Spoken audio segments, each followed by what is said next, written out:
Welcome guys, स्वागत है आपका हमारे यूट्यूब चैनल पर। कल हमने एक वीडियो पब्लिश की थी जो भी इम्पोर्टेंट क्वेश्चन एमटीएस की डिफरेंट शिफ्ट्स में पूछे जा रहे हैं, हम उनका कंप्लीट एनालिसिस करके आपको बता रहे हैं कि किस टॉपिक से कौन कौन और कैसे कैसे क्वेश्चन पूछे गए हैं।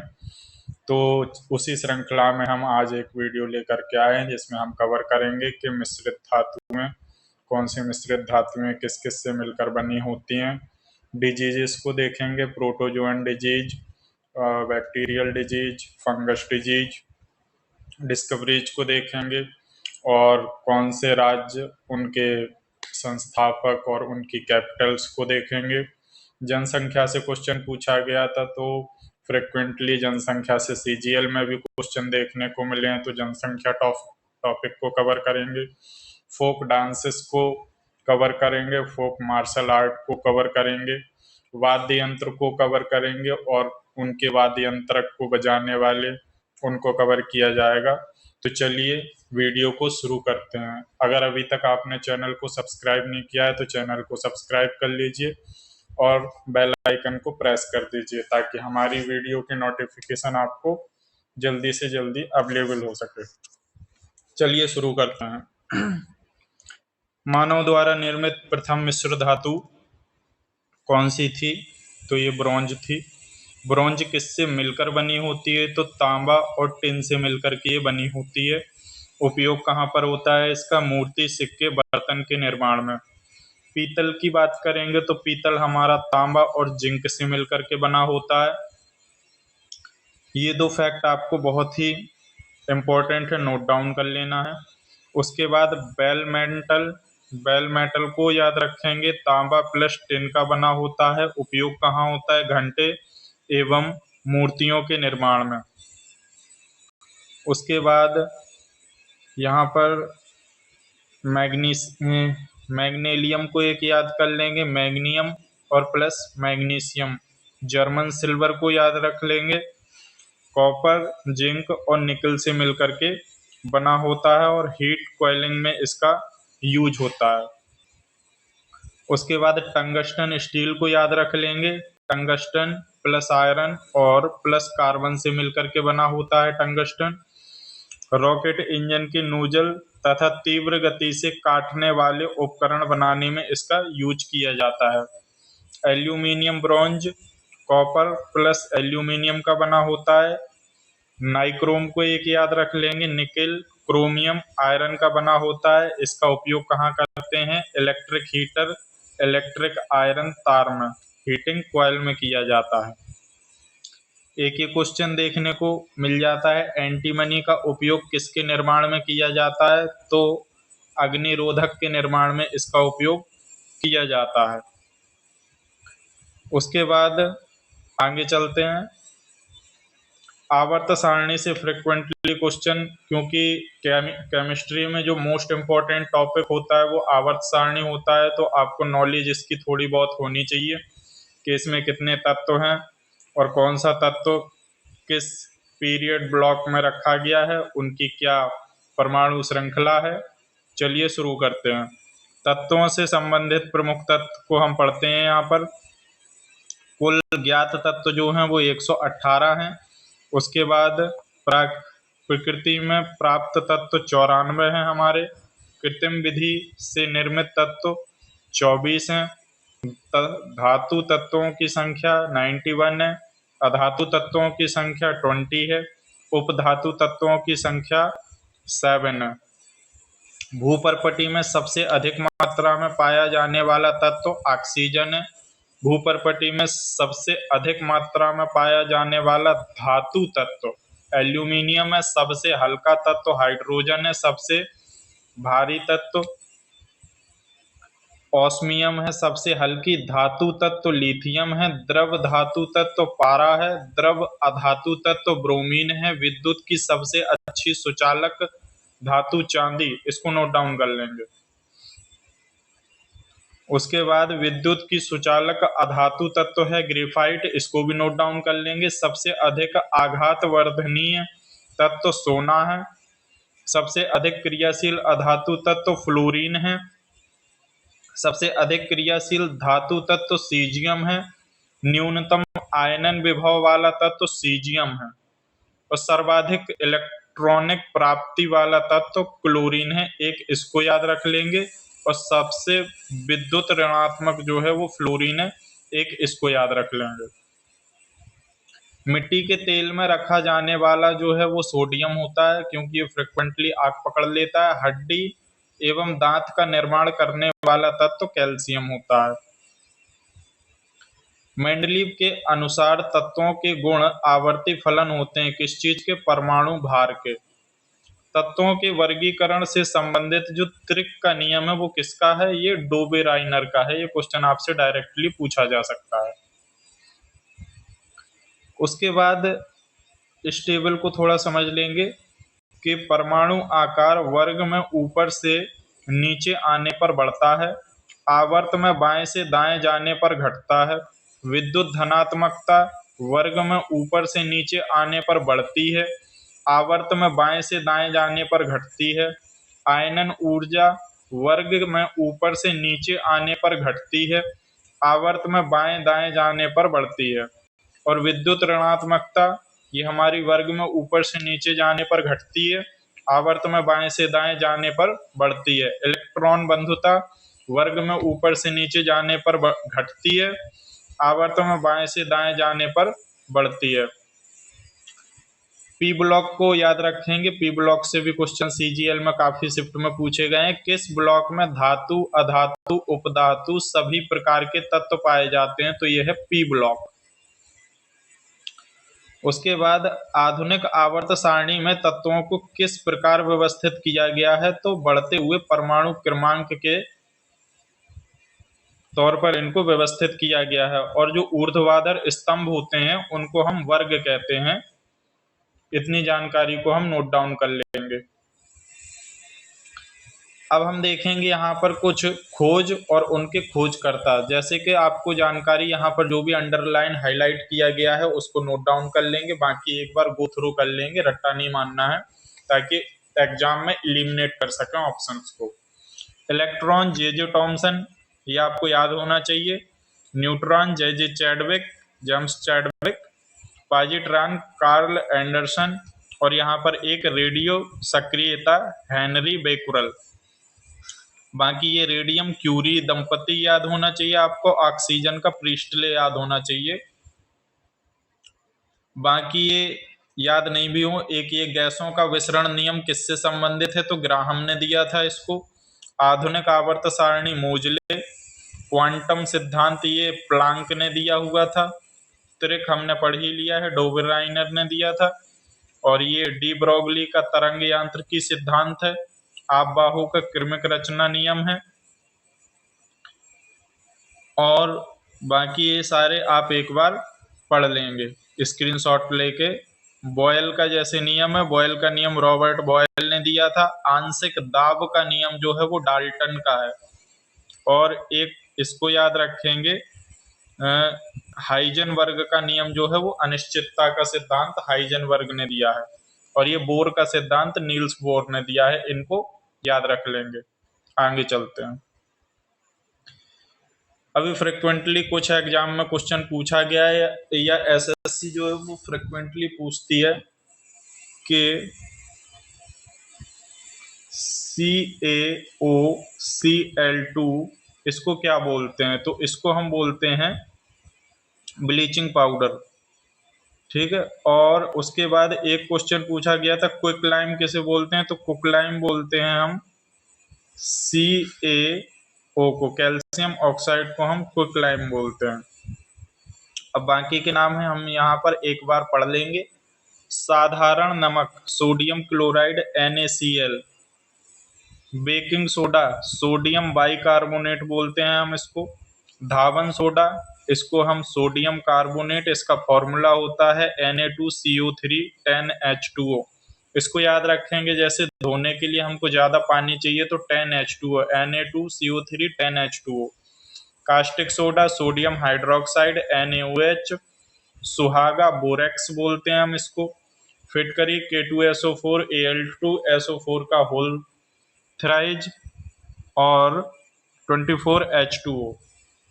पोटेशियम एल्यूमिनियम सल्फेट बोला जाता है इसको। सोरा पोटेशियम नाइट्रेट, चूने का पानी कैल्शियम हाइड्रोक्साइड, और एक ये प्लास्टर ऑफ पेरिस याद रख लेंगे कैल्शियम सल्फेट हेमीहाइड्रेट। चूना पत्थर याद रखेंगे CaCO3 कैल्शियम कार्बोनेट बोलते हैं। बुझा चूना ये जो हमने आपको बताया कैल्शियम ऑक्साइड, बहुत अच्छे से याद रखना है। Laughing gas N2O nitrous oxide बोलते हैं इसको। नमक का अम्ल HCl हाइड्रोक्लोरिक एसिड बोलते हैं इसको हम। बॉक्साइट का याद रखेंगे हाइड्रेट्स एल्यूमिना Al2O3 2H2O। और इसके बाद ये ड्यूटेरियम को याद रखेंगे भारी हाइड्रोजन, और ड्यूटेरियम ऑक्साइड होता है भारी जल। बाकी एक बार इस लिस्ट का स्क्रीनशॉट लेके गो थ्रू कर लेंगे ताकि ऑप्शन को एलिमिनेट किया जा सके एग्जाम में। आगे चलते हैं। आगे हम देखेंगे कि ये जो वृक्क है इनका काम क्या है, या ये एक्सक्रीटरी सिस्टम मनुष्य में कौन सा होता है, वृक्क के थ्रू होता है। अमीबा में क्या होता है, त्वचा के द्वारा उत्सर्जन होता है। केंचुए में क्या होता है, उत्सर्जिकाएं होती हैं। झींगा मछली में हरित ग्रंथियां होती हैं। सबसे ज्यादा जो फ्रिक्वेंटली आस्क क्वेश्चन होता है फ्लेम सेल्स का काम क्या है, तो ये एक्सक्रीटरी सिस्टम होता है फीता कृमि में। आर्थ्रोपोड्स की बात करेंगे, ये भी फ्रिक्वेंटली पूछा जाता है, तो आर्थ्रोपोड में एक्सक्रीटरी सिस्टम उत्सर्जन तंत्र होता है मेलपीगी नलिकाएं। सीलेंट्रेटा में ये भी त्वचा व मुख के द्वारा होता है। ये क्वेश्चन आपके यूपी पैट में पूछा गया था। वृक्क में पथरी यूरिक अम्ल, कैल्शियम ऑक्जेलेट तथा कैल्शियम फास्फेट के कारण बनती है। गुर्दे की कार्यात्मक इकाई क्या होती है, नेफ्रॉन होती है। नाखून में कौन सी होती है, प्रोटीन, तो क्रेटिन प्रोटीन नाखूनों में पाई जाती है। एक ये क्वेश्चन भी पूछ लेते हैं, हेमिकॉर्डेट संघ के जीवों में किस अंग के द्वारा उत्सर्जन होता है, तो याद रखेंगे ग्लोमेरुलस के द्वारा उत्सर्जन होता है। उसके बाद ये इम्पोर्टेंट यहाँ पर हम देखेंगे कि इनका कार्य क्या है, तो हम देखेंगे कि केंचुआ मुख्य रूप से अमोनोटेलिक होते हैं, किंतु जल न प्राप्त होने के कारण ये यूरोकोटेलिक भी उत्सर्जन कर सकते हैं। उसके बाद यहाँ पर हम देखेंगे कि वृक्क जो है किडनी, उसका काम क्या होता है, रुधिर से मूत्र के रूप में जो अत्यधिक जल और नाइट्रोजन के अपशिष्ट हैं उनको बाहर निकालना। फेफड़े लंग्स का क्या काम होता है, अमोनिया को यूरिया में परिवर्तित करता है। यकृत का क्या काम होता है, नाइट्रोजनी पदार्थों का निष्कर्षण करता है। इंटेस्टाइन का काम क्या होता है, कैल्शियम व धातुओं के लवण की आवश्यकता से अधिक मात्रा उत्सर्जन। जलीय प्राणियों में नाइट्रोजन विनिमय से उत्पादित होता है, क्या उत्पादित होता है, अमोनिया। अब हम यहाँ पर देखेंगे कि वायरस से होने वाली कौन सी डिजीजेज है, एलिमिनेट करने को आ सकता है कि वायरस से ये डिजीज होती है या बैक्टीरिया से होती है या फंजाई से होती है, तो एक बार इसको सरसरी निगाह से पढ़ लेंगे। छोटी माता वायरस का नाम है वेरिसेला वायरस। खसरा मिसेल्स बोलते हैं जिसको, मोरबिली वायरस। पोलियो होता है पोलियो वायरस से। रेबीज वायरस से। चेचक जो है, चेचक को याद रखेंगे, चेचक होता है हमारा वेरियोला वायरस से। जैन हॉर्पिन इसको ना भी रखे, एड्स से याद रखेंगे, HIV। उसके बाद आगे चलेंगे तो हेपेटाइटिस को याद रखेंगे। हेपेटाइटिस जो है वो हेपेटाइटिस वायरस से होती है। इन्फ्लुएंजा याद रखेंगे, मिक्सो वायरस इन्फ्लुएंजा से होती है। डेंगू को याद रखेंगे, डेंगू फ्रिक्वेंटली पूछी जाने वाली है, डेंगू वायरस डिजीज है। कोविड-19 भी वायरस डिजीज है। और हेपेटाइटिस जो कि बहुत इंपॉर्टेंट है, विषाणु जनित रोग है। अब हम देखेंगे बैक्टीरियल डिजीज को, जो बैक्टीरिया से होती है, जीवाणु से होती है। तो इसमें सबसे ज्यादा इंपॉर्टेंट आती है हैजा, जो कि विब्रियो कॉलरी से होती है। उसके बाद आती है डिप्थीरिया, कॉरिन बैक्टीरियम डिप्थेरी से होती है। क्षय रोग, उसके बाद टीबी की बात करें तो ये माइकोबैक्टीरियम ट्यूबरकुलोसिस से होती है। लेप्रोसी, माइकोबैक्टीरियम लेप्रोसी से होता है। और टिटनेस, ये हमारा क्लोस्ट्रीडियम टिटेनी से होता है। प्लेग पूछ लेते हैं कभी कभी, पास्चुरेला पेस्टिस से होता है, और काली खांसी ये हमेशा पूछ लेते हैं, बॉर्डीटेला पर्टुसिस से होता है, एलिमिनेट करना होता है, ये बैक्टीरियल डिजीज है। उसके बाद ये इतना इंपॉर्टेंट नहीं है, सिफिलिस इंपॉर्टेंट है, ट्रैपोनेमा पैलिडम से होती है सिफिलिस डिजीज, जो कि बैक्टीरियल डिजीज है। उसके बाद याद रखेंगे, चाय में जो लाल रस्ट रोग होता है वो हरे शैवाल से होता है। नींबू का कैंकर रोग जो है वो जीवाणु जनित रोग है। काला अजार ये फ्रिक्वेंटली पीसीएस के एग्जाम में पूछा जाता है। काला अजार जो है वो किससे होता है, ये सी मक्खी से होता है, जिसको सिकता बोलते हैं हम। और काली खांसी से बचने के लिए कौन सा टीका लगाते हैं, तो ये डीपीटी का टीका लगाते हैं। यहाँ पर कुछ इम्पोर्टेंट डिस्कवरीज और उनके जो वो हैं वैज्ञानिक, उनके नाम लिखे हैं। आनुवांशिकी का जनक किसे बोलते हैं, तो ये हम ग्रेगर जॉन मेंडल को बोलते हैं। सूक्ष्म जैविकी का जनक किसे बोलते हैं, तो लुइस पास्चर को बोलते हैं। प्रतिरक्षा विज्ञान के जनक कौन है, तो एडवर्ड जेनर है। जीवाणु विज्ञान के जनक कौन है, तो रॉबर्ट कोच हैं। इसको याद रख लेंगे। अब यहाँ पर प्रोटोजोअन डिजीज में जो सबसे ज्यादा इंपॉर्टेंट होता है, सोने की बीमारी ट्रिपैनोसोमा, ये सारी ही इंपॉर्टेंट होती है। मलेरिया फ्रिक्वेंटली पूछ लेता है किस तरीके की बीमारी है, तो प्रोटोजोअन डिजीज है, जो कि प्लाज्मोडियम वाइवैक्स से होती है। उसके बाद अमीबा की बात करेंगे तो एंट अमीबा, सिमलैक्स। काला अजार पूछ लेते हैं तो ये बालू मक्खी के काटने से लीजमानिया, ऑप्शन में आपको बालू मक्खी मिलता है, लीजमानिया देखने को नहीं मिलता है। उसके बाद और ये पायरिया जो होता है, ये हमारी प्रोटोजोआ जनित डिजीज है। उसके बाद हम देखेंगे यहाँ पर कि ये जो हमारी कृमि से होने वाली बीमारी है, तो इसमें हमारी टीनियसिस फ्रिक्वेंटली पूछी जाती है, टीनिया सोलियम से होती है।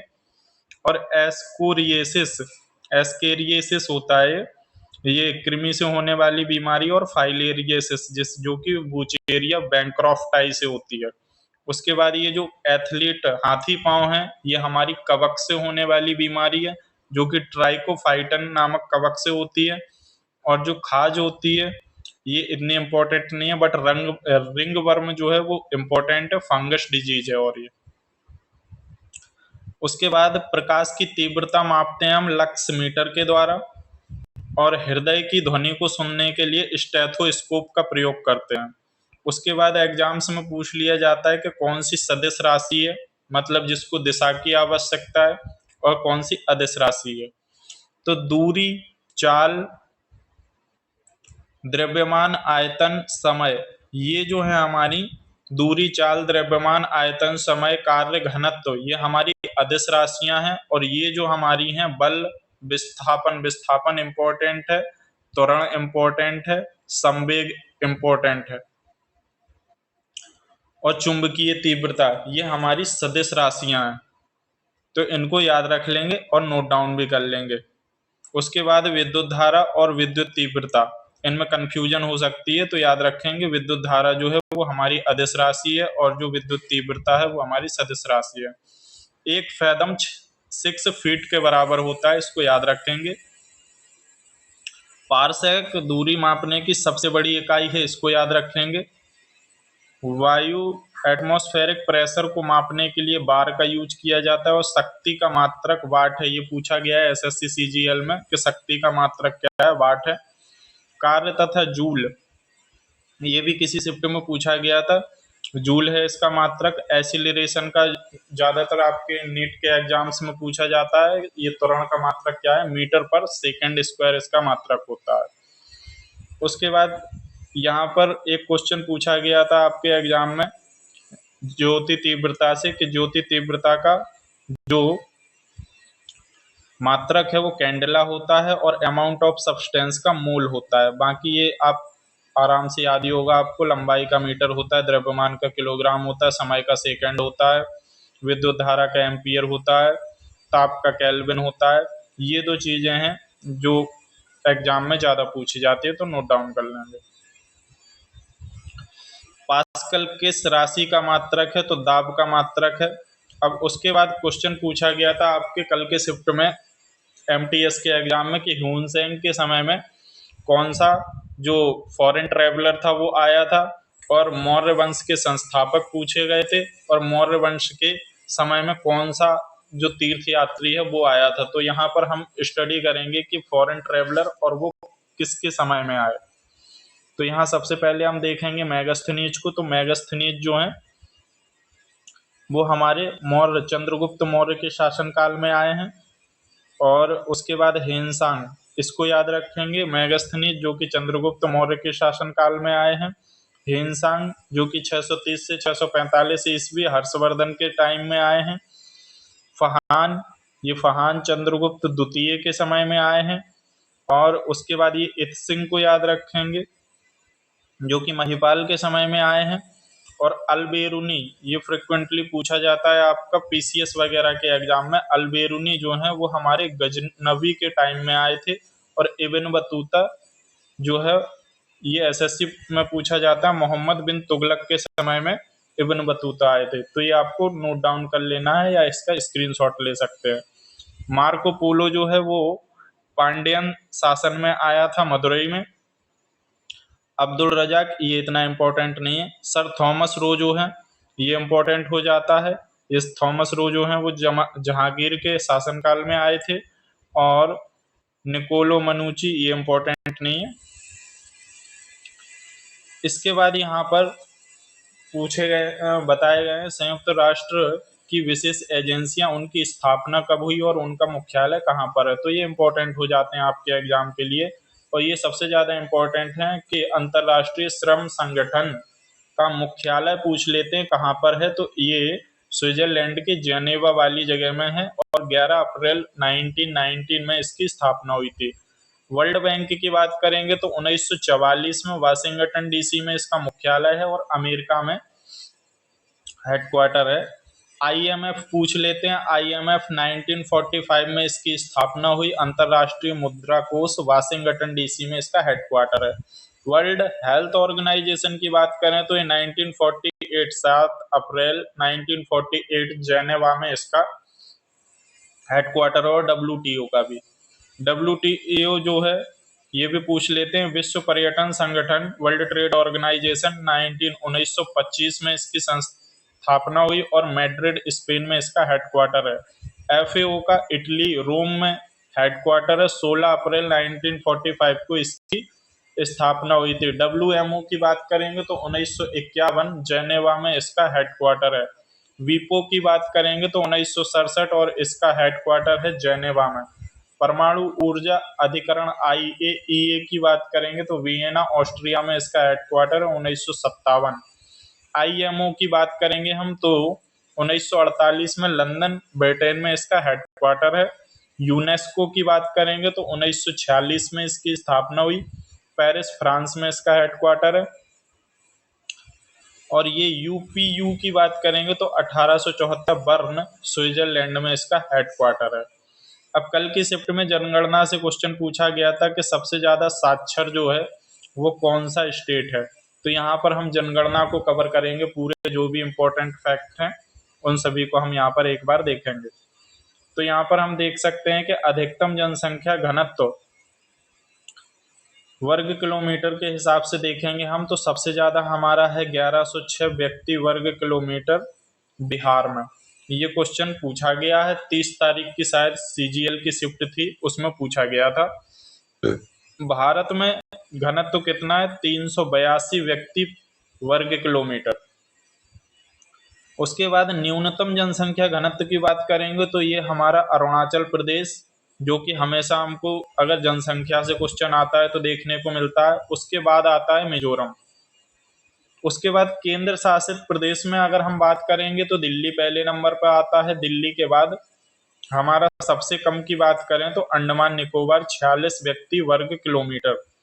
अधिकतम लिंगानुपात की बात करेंगे तो केरल में 1084, तमिलनाडु में 995। न्यूनतम की अगर हम बात करेंगे तो हरियाणा के बाद आता है सिक्किम। सर्वाधिक लिंगानुपात केंद्र शासित में अगर हम बात करेंगे तो सबसे ज्यादा पुडुचेरी में देखने को मिलता है। न्यूनतम की बात करेंगे तो दमन और दीव में देखने को मिलता है। भारत का लिंगानुपात अगर पूछ ले तो 983 भारत का लिंगानुपात है। सर्वाधिक साक्षरता दर केरल में है 94%। केरल के बाद मिजोरम का नाम आता है। न्यूनतम साक्षरता की बात करेंगे तो ये हमारी बिहार में है। बिहार के बाद अरुणाचल प्रदेश। सर्वाधिक साक्षरता वाला केंद्र शासित प्रदेश की बात करेंगे तो लक्षद्वीप है ये हमारा। उसके बाद हम बात करेंगे कि न्यूनतम साक्षरता वाला जो केंद्र शासित है वो हमारा दादर नगर हवेली है। स्त्री और पुरुष साक्षरता में सबसे अधिक अंतर राजस्थान में देखा जाता है।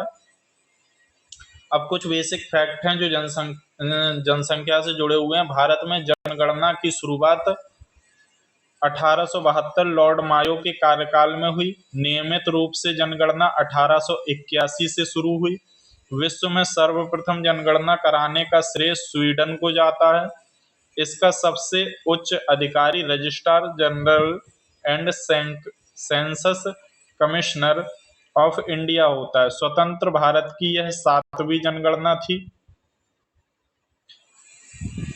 इतनी जानकारी आपके लिए पर्याप्त है। विश्व की कुल जनसंख्या का 17.5% और भारत की जनसंख्या 121 करोड़। सबसे ज्यादा एससी की जनसंख्या उत्तर प्रदेश में है। 2011 की एसटी की जनसंख्या 10 करोड़ है। सबसे ज्यादा एसटी वाला राज्य है मध्य प्रदेश। दशकीय देख लेते हैं तो 2001 से 2011 के दौरान भारत की जनसंख्या की वृद्धि 17.7% रही। नगरीय जनसंख्या की अगर हम बात करेंगे तो 31.2%। ग्रामीण जनसंख्या की बात करेंगे तो 68.8%। राष्ट्रीय जनसंख्या नीति 2000 के अंतर्गत जनसंख्या में स्थिरता प्राप्त करने का लक्ष्य 2045 से 2070 कर दिया गया है। सर्वाधिक जनसंख्या वाला राज्य अगर पूछ ले तो उत्तर प्रदेश है। उसके बाद महाराष्ट्र है। उसके बाद हम देखेंगे क्वेश्चन में पूछा गया था कि रेड क्लिफ सीजीएल के एक क्वेश्चन में पूछा गया था रेड क्लिफ लाइन जो है वो हमारी किन देशों के बीच में है। और एक एमटीएस में पूछा गया 49वीं समानांतर रेखा किन देशों के बीच में। तो हम यहाँ पर देखेंगे इंपॉर्टेंट रेखाएं अंतरराष्ट्रीय। तो रेड क्लिफ रेखा जो है 4096 मीटर की है।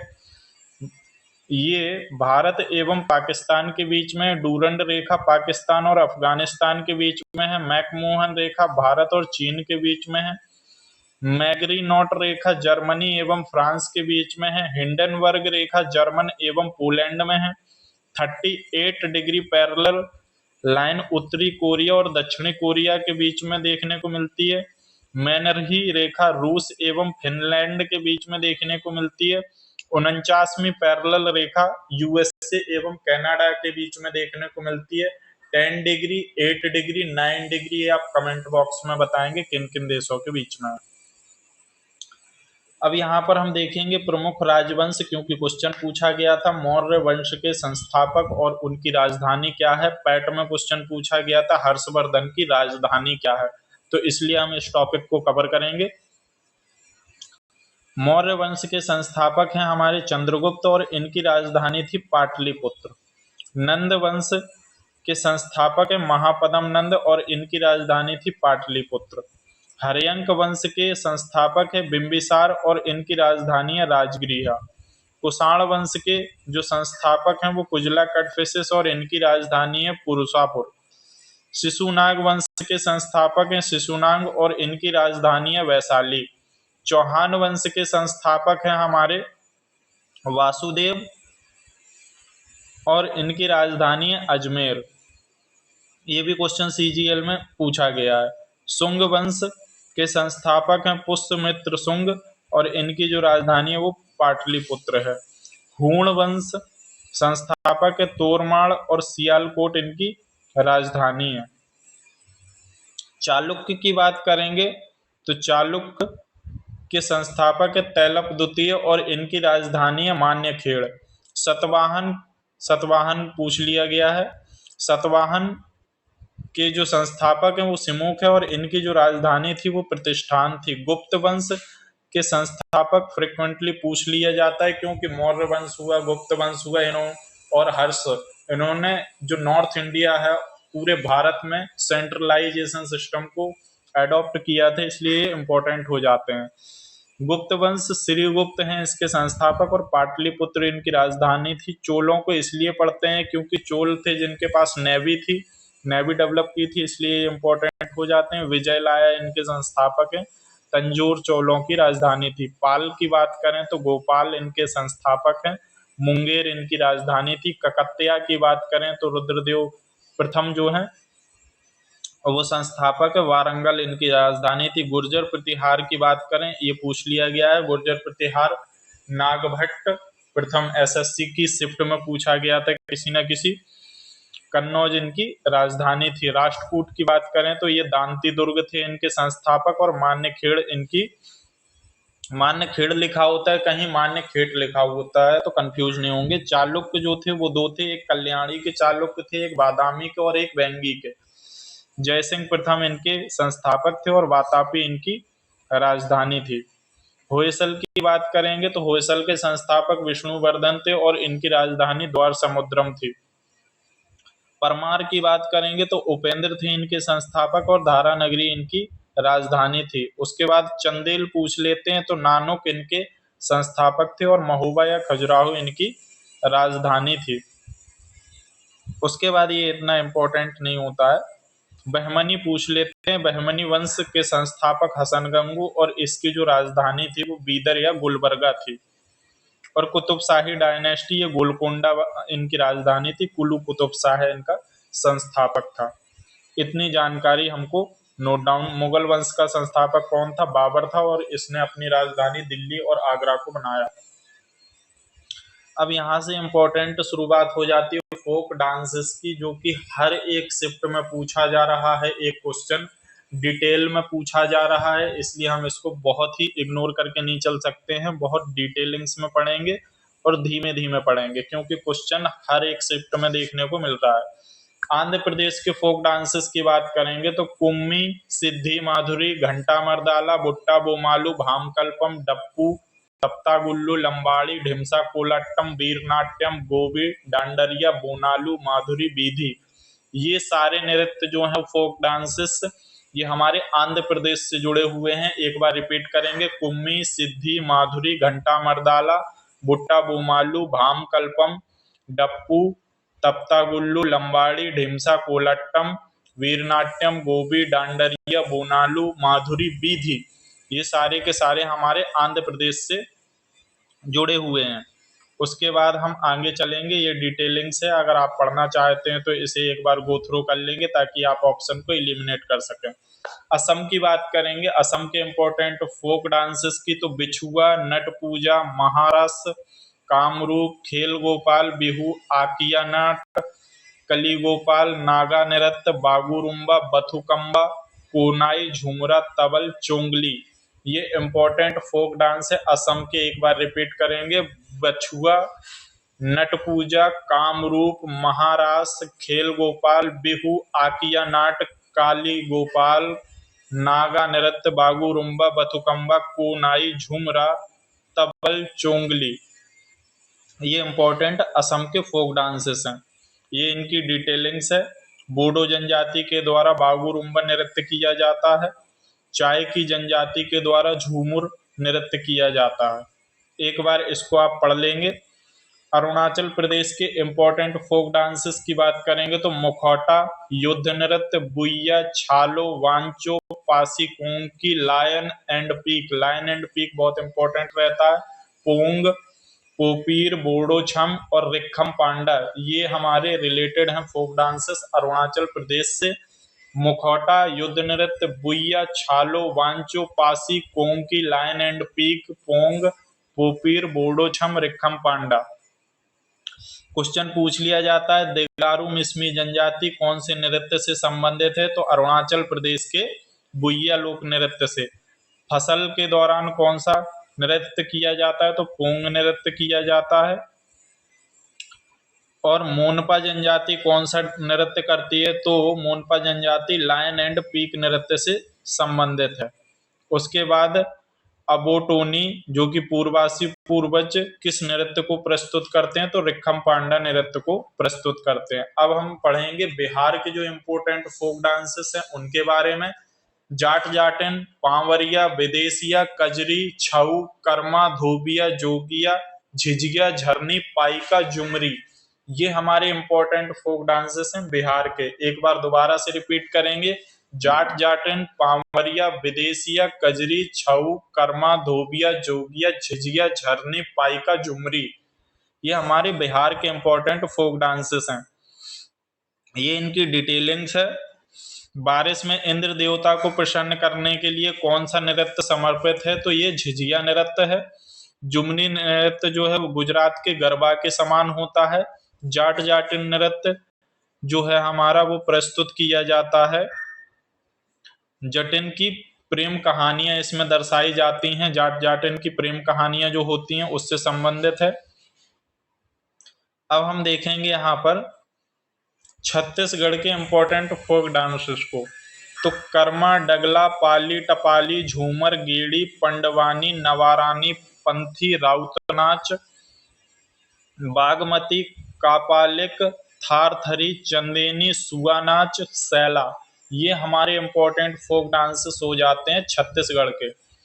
तो छत्तीसगढ़ के इंपॉर्टेंट लोक नृत्य कौन से हैं? तो कर्मा, डगला, पाली, टपाली, झूमर, गेड़ी, पंडवानी, नवारानी, पंथी, राउतनाच, बागमती, कापालिक, थारथरी, चंदेनी, सुगानाच और सैला। ये हमारे इंपॉर्टेंट फोक डांसेस हैं छत्तीसगढ़ के। सुआ नाच की बात करें तो तोता नृत्य भी इसे हम कहते हैं। यह गौरा विवाह की स्थिति में किया जाता है। सैला नृत्य की बात अगर हम करेंगे तो इसका फसल के बाद समय के लिए बहुत उत्साह भावना के संचार से है सैला नृत्य का संबंध।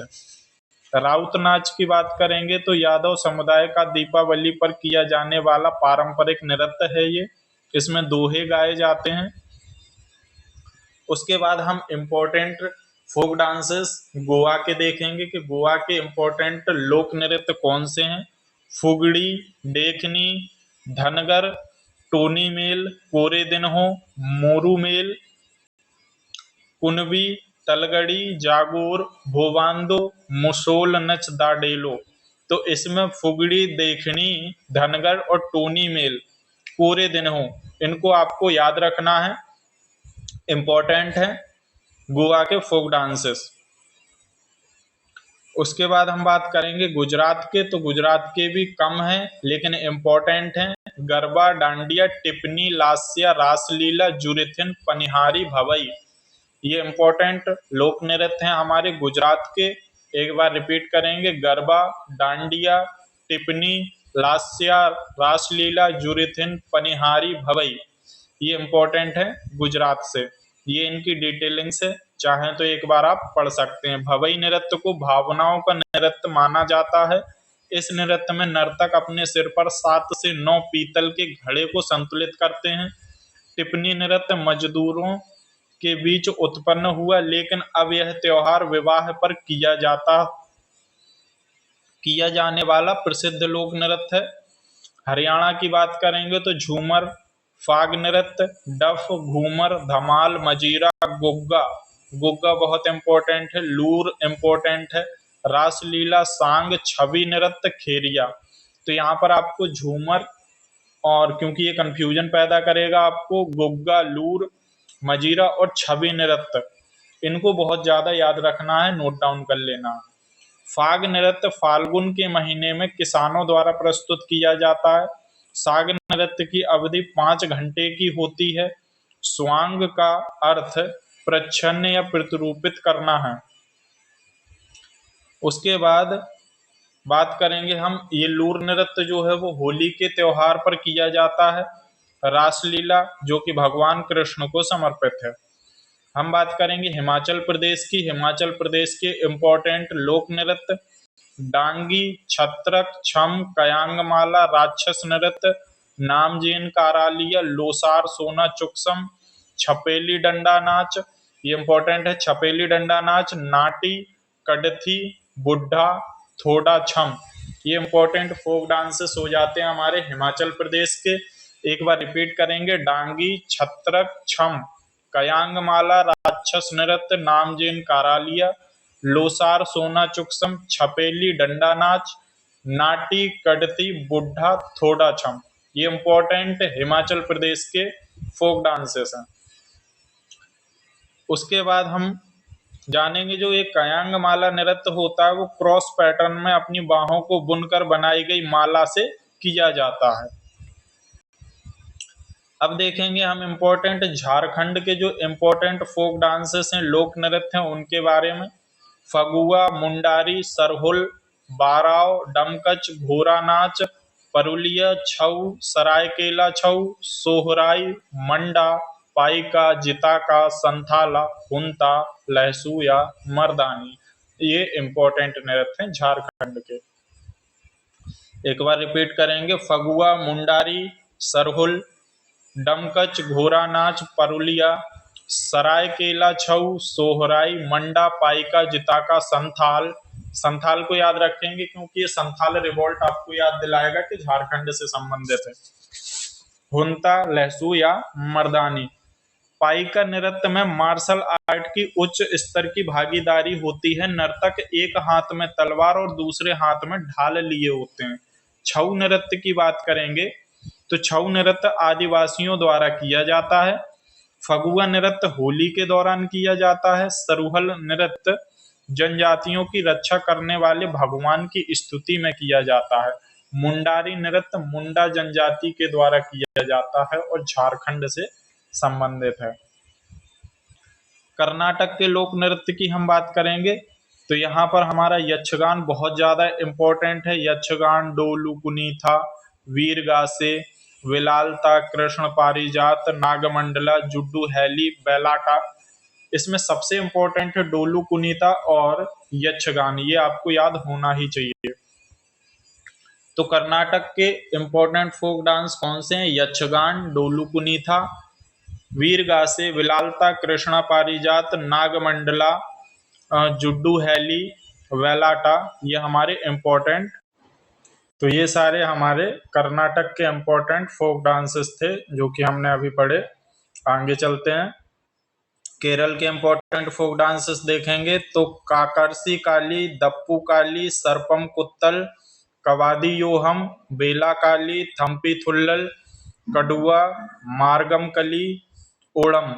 तो ये हमारे इम्पोर्टेंट हो जाता है यहाँ पर। ओणम और थम्पी थुल्लल ये पुराने टाइम में बहुत ज्यादा पूछे जाते थे, लेकिन आजकल सारे एग्जाम्स जो पुराने क्वेश्चन पूछ चुके हैं उसके अलावा पूछ रहे हैं, जिसके वजह से हमने यहाँ पर आपके लिए पूरी डिटेलिंग्स के साथ कवर किया है। ऑथेंटिक सोर्स है, आप क्लेम कर सकते हैं, इसलिए बहुत अच्छे से आपको पढ़ना है। वीडियो पॉज करके पढ़ लीजिए और 2-3 बार वीडियो को रिपीट करके देख लीजिए, आपको सारी चीजें याद हो जाएंगी। अभी तक अगर आपको वीडियो अच्छी लगी है तो वीडियो को लाइक कर दें, कमेंट जरूर करें अपना जो भी फीडबैक है, अच्छा बुरा, वीडियो कैसा लगा आपको, उसको शेयर करें ज्यादा से ज्यादा। किस टॉपिक पे वीडियो चाहिए उसको शेयर करें। आपके जो भी थॉट्स हैं उनको शेयर कीजिए ज्यादा से ज्यादा, क्योंकि कम्युनिकेशन का आपके और हमारे बीच में सिर्फ कमेंट बॉक्स ही है जो मीडियम है। चलिए शुरू करते हैं। अगर चैनल सब्सक्राइब नहीं किया है तो चैनल को सब्सक्राइब कर लीजिए और शेयर कर दीजिए। थियाट्टू नृत्य भद्रकाली मंदिर में की जाने वाली भक्ति है। कोडुआ नृत्य पुलिकली नृत्य भी कहा जाता है। अब हम देखेंगे कि लक्षद्वीप में होने वाले इंपॉर्टेंट फोक डांसेस कौन से हैं। कोलकली, लावा, परीचकली, ये हमारे लक्षद्वीप में किए जाने वाले इंपॉर्टेंट फोक डांसेस हैं। मध्य प्रदेश इंपॉर्टेंट है, इसको देख लेते हैं क्योंकि 2-3 शिफ्ट में देखा गया है, यहाँ से 1-2 क्वेश्चन देखने को मिले हैं। जवारा, मटकी, सैला, तुतीली नृत्य, मुरिया नृत्य, बारदी नृत्य, अहीरी नृत्य, लहंगी, फूल पाटी नृत्य, ये हमारे इंपॉर्टेंट नृत्य हैं मध्य प्रदेश के। मध्य प्रदेश से ये क्वेश्चन बनते हैं और देखे भी गए, इसलिए इसको बहुत अच्छे से आपको याद रखना है। मटकी नृत्य मालवा का एक सामुदायिक नृत्य है। कमर जनजाति कौन सा लोक नृत्य करती है, क्वेश्चन पूछा जा सकता है, तो मध्य प्रदेश से संबंधित है और तुतीली नृत्य करते हैं। लिंगोपेन जनजाति के फालिक देवता और घोटालू समाज के संस्थापक के लिए प्रार्थना करने के लिए कौन सा नृत्य समर्पित है, तो मुर्गिया नृत्य समर्पित है। पूर्णिमा के दिन दीपावली की शुरुआत में प्रस्तुत किया जाता है बारदी नृत्य। अहीरी नृत्य श्री कृष्ण का वंशज होने का दावा करते हैं अपने आप को और अहीर समुदाय के द्वारा किया जाता है। धान का जश्न मनाने के लिए जवारा नृत्य किया जाता है। अब हम देखेंगे महाराष्ट्र के जो इम्पोर्टेंट डांसेस हैं, महाराष्ट्र के, गोवा के, कर्नाटक के और मणिपुर के, ये आपको विशेष तौर पर याद रखने हैं। महाराष्ट्र की बात करेंगे तो लावड़ी, कोली, डिंडी, कोली, तमाशा, धनगड़ी गाजा, लेजिम, पोवाडा, नकटा, गफा, ये हमारे इम्पोर्टेंट लोक नृत्य हैं महाराष्ट्र के। एक बार रिपीट करेंगे, लावड़ी, कोली, डिंडी, कोली, तमाशा, धनगड़ी गाजा, लेजिम, पोवाडा, नकटा, गफा। अब बात करेंगे यहाँ पर कोली नृत्य, कोलिस भी कहते हैं इसको। लावड़ी नृत्य को 9 गज की साड़ी पहनने वाली महिलाओं द्वारा प्रस्तुत किया जाता है। पोवाडा नृत्य छत्रपति शिवाजी के जीवन को दर्शाया जाता है। लेजिम नृत्य गणेश उत्सव के दौरान किया जाता है। मणिपुर के इम्पोर्टेंट फोक डांसेस को देखेंगे तो लाई हरोबा, जो कि बहुत ज्यादा इम्पोर्टेंट है, पुंग चोलोम, खम्बा धाबी, नूपा नृत्य, रासलीला, जागोई, थांगंटम, इसको नोट डाउन कर लेंगे, डोल चोलम, मार्क नृत्य। ये हमारे इम्पोर्टेंट फोक डांसेस हो जाते हैं मणिपुर के। लाई हरोबा, पुंग चोलोम, खम्बा धाबी, नूपा नृत्य, रासलीला, जागोई, थांगटम, डोलचोलम, मार्क नृत्य, ये मणिपुर के इम्पोर्टेंट फोक डांसेस हैं। उसके बाद हम देखेंगे मेघालय में किए जाने वाले लोक नृत्य, तो नौग क्रैम, इसको याद रखेंगे। और ये बहदीन खलम, एमटीएस की कल की शिफ्ट में पूछा गया है, ये बहदीन खलम जो है वो किस स्टेट में परफॉर्म किया जाने वाला इंडियन फोक डांस है, तो ये मेघालय में परफॉर्म किए जाने वाला फोक डांस है, इम्पोर्टेंट। तो अब पूछ चुके हैं तो हो सकता है ना पूछें, तो बकाया आप याद कर लीजिए, डारेगेटा, लाहो, नौक्रेम, बहदीन खलम, वांगला, डारसेगाटा और सादसुक, ये इंपॉर्टेंट फोक डांसेस हैं मेघालय के। और उसके बाद ये वांगला नृत्य जो है, इसी को हम बोलते हैं फेस्टिवल ऑफ 100 ड्रम से। ये पूछ लेते हैं कि फेस्टिवल ऑफ 100 ड्रम किस नृत्य को जाना जाता है, तो वांगला नृत्य मेघालय से संबंधित सूर्य भगवान के सम्मान में मनाया जाता है। मिजोरम की बात करेंगे हम तो चेराव नृत्य, खोआलम नृत्य, छेहलाम नृत्य, सांवलिया नृत्य, चेलम, तेलगम नृत्य, पारलेम, सरलाम, काई नृत्य, बम्बू नृत्य जिसको हम बोलते हैं। तो ये हमारे मिजोरम के इम्पोर्टेंट नृत्य हैं। चेराव नृत्य को बांस नृत्य के रूप में भी जाना जाता है, क्योंकि इसको प्रदर्शन करते हैं बांस पर। खोआलम नृत्य प्रदर्शन मेहमानों के नृत्य के रूप में भी किया जाता है, यह खुगचबी नामक समारोह के समय किया जाता है। छेहलाम बांस की ट्यूब, ड्रम बीट्स का प्रयोग होता है इसमें। नागालैंड के हम इम्पोर्टेंट लोक नृत्य देखेंगे तो मोदस, रेगमा, मयूर नाच, मोयनासो, जेलियांग चंगाई, कुकी नृत्य, लेसालुत, खम्बालिम, सदल, केकई, तितली नृत्य, अग्री शुक्ला, अलियुत्तु, चांगलो और कुलुत्सेन। तो कुछ इम्पोर्टेंट हैं जो आप याद रखेंगे, जैसे कि रेगमा हुआ और मयूर नाच हुआ, कुलुत्सेन, अलियुत्तु और तितली नृत्य, इनको याद रखेंगे। नागालैंड के इम्पोर्टेंट फोक डांसेस हैं। जेलियांग नृत्य जो है वो नागा जनजाति के द्वारा परफॉर्म किया जाता है। चांगलो नृत्य चांग जनजाति के द्वारा परफॉर्म किया जाता है। मोयनासो फोम जनजाति द्वारा प्रस्तुत किया जाता है। कुकी नृत्य को चाकसेंग नागाओं के द्वारा प्रस्तुत किया जाता है। उड़ीसा के इम्पोर्टेंट नृत्य को देखेंगे तो घुमरा, पाला, डसकथिया, दलखाई, छाऊ नाच, बाघा नाच, करम नाच, कीसाबादी, ढप नृत्य, गोटी पुआ, डंडारी, मुड़री, ये कुछ इम्पोर्टेंट फोक डांसेस हैं जो कि उड़ीसा से संबंध रखते हैं। घुमरा, पाला, डसकथिया, दलखाई, छऊ नाच, बाघा नाच, करम नाच, कीसाबाड़ी, ढप नृत्य, गोटी पुआ, डंडारी, मुड़री। 2-3 बार आप इनको जब पढ़ेंगे तो ये आपके सबकॉन्शियस माइंड में बैठ जाएंगे और उसके बाद आप इनको एलिमिनेशन के थ्रू कर पाओगे एग्जाम में। तो 2-3 बार वीडियो को रिपीट करके देख लीजिएगा, आपको ये चीजें याद हो जाएंगी। उत्तर प्रदेश के फोक डांसेस को हम देखेंगे जो कि इम्पोर्टेंट हो जाते हैं, आपको नोट डाउन कर लेने हैं। रासलीला, नौटंकी, झूला, कजरी, जद्दा, चाचरी, जैता, झोरा, चापेली, खयाल, मयूर, धोबिया, चरकुला, जोगनी, कर्मा, पासी, नटवरी, राई, द्वीप, पाई डंडा, दीवारी, चौलर, ढरकारी। ये हमारे इम्पोर्टेंट लोक नृत्य हैं। कहाँ के? उत्तर प्रदेश के। रासलीला, नौटंकी, झूला, कजरी, जद्दा, चाचरी, जैता, झोरा, चापेली, खयाल, मयूर, धोबिया, चरकुला, जोगनी, कर्मा, पासी, नटवरी, राई, द्वीप, पाई डंडा, दीवारी, चौलर और ढरकारी। इसमें जो इम्पोर्टेंट है वो आपको लिख लेने हैं। चरकुला नृत्य, कजरी नृत्य, नौटंकी, रासलीला, ये कुछ इम्पोर्टेंट है जो आपको याद रखना है। उत्तराखंड के फोक डांसेस आपको याद होने ही चाहिए, पूछ लिया जाता है, ज्यादातर पूछे जाते हैं। गढ़वाली, कुमायूं, जो कि आप एलिमिनेट कर ही सकते हैं क्योंकि यहाँ पर माउंटेन रेंज पाई जाती है। गढ़वाली, कुमायूं तो देखते के साथ आप आंसर मार्क कर सकते हैं। गढ़वाली, कुमायूं, कजरी, झोरा, रासलीला, चपादी, चैंपल, सरो, हारुल, तांदी, लांगवीर, चौंकला, छोपती, घुगती, भैला पांडव, रणभूत छोलिया, भोटिया। भोटिया यहाँ पर इंपॉर्टेंट है। कुमायूं और गढ़वाल, ये नोट डाउन कर लेंगे, बाकी एक बार सरसरी निगाह से देख लेंगे। उत्तराखंड के ये इंपॉर्टेंट फोक डांस हैं। पश्चिम बंगाल की बात करेंगे तो धाली, जात्रा बाउल, मरसिया, कीर्तन, छऊ, काढ़ी, गंभीरा, संथाल, लाठी। तो यहाँ पर लाठी को याद रखेंगे, धाली, जात्रा बाउल को याद रखेंगे क्योंकि यहाँ कंफ्यूजन हो सकती है।